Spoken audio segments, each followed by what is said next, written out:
What's up YouTube Revolution, ZombfectedGaming 349 at your fingertips. So today I would like to talk about the story DLC 2 news from Best Gamer Ollie, and credit to him for sharing this.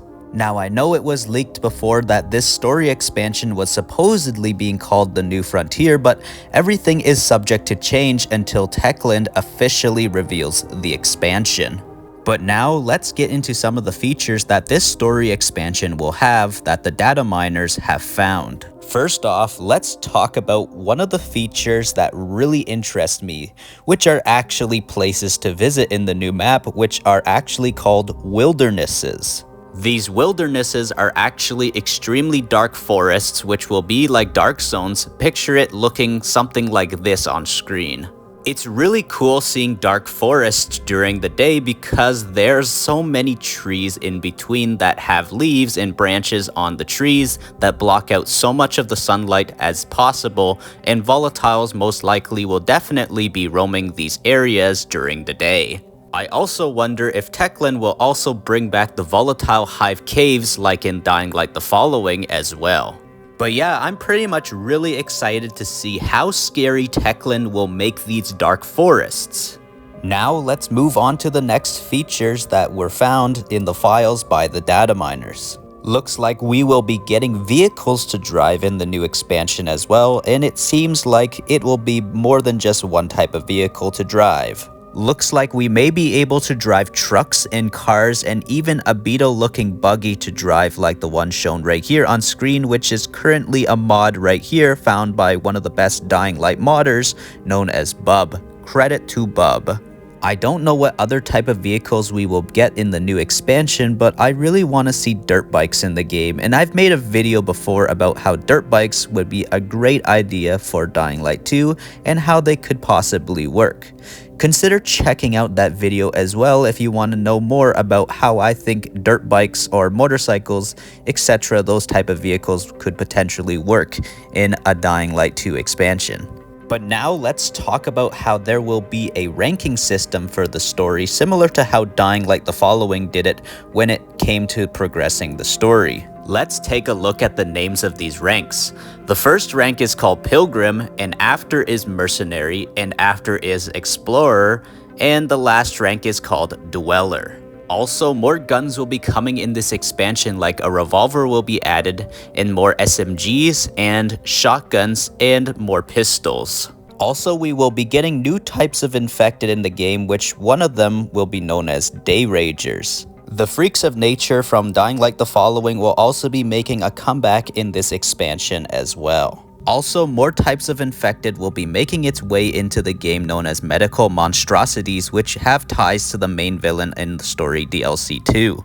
And this is going to be something that a lot of you Dying Light fans are really going to love, and it's something similar to Dead Island 2's Fury will be making its way into the new Dying Light 2 expansion, which will allow Aiden to trigger his volatile-like powers whenever you would like to, when it's probably charged up enough. But now let's talk about how many main story quests will be in the story DLC 2. Looks like there will be 8 main story quests.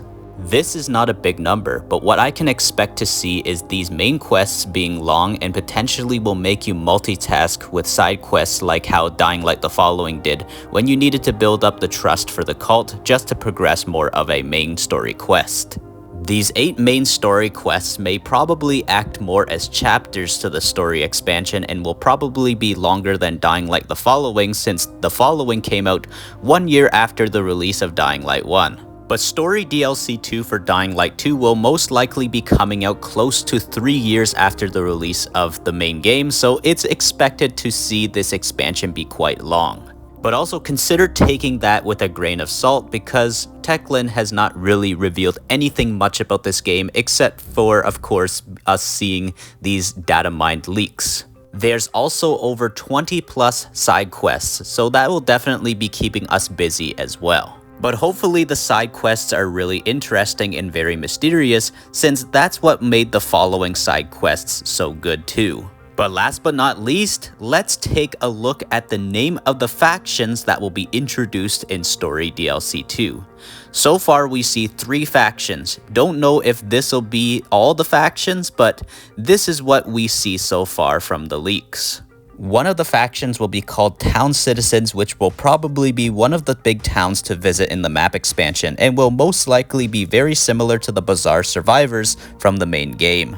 Next we got is the Exiles, which may be some sort of bandits that maybe weren't welcome in the town anymore, and my guess is the Town Citizens will probably task Aiden to stop these guys from attacking the town. And the third faction seems like the most mysterious, which will be called the Baron Krolok's Viral Guards Thugs. Apparently this faction will be having the infected tied to it, and I'm guessing these guys will be half human, half infected like Cult. These guys will definitely be the main villains, and it makes me wonder, are they gonna have ties to any sentient volatiles like how the mother was one of those in Dying Light the Following? Sentient volatiles are just so mysterious, and we still don't know enough about them, and I would like to see a bunch of them as NPCs attacking us and us having to deal with them in the open world. For those who don't know much about sentient volatiles, they are a type of volatile with human intelligence and can talk but can't be out during the day, and they like the night, so these sentient volatiles are pretty much like vampires. But yeah, this story expansion seems really interesting, and I really wonder how many different decisions will we have to make in this expansion to change the outcome of the story. Hopefully we get some actual consequences depending on our decisions that we make and make some really good replay value.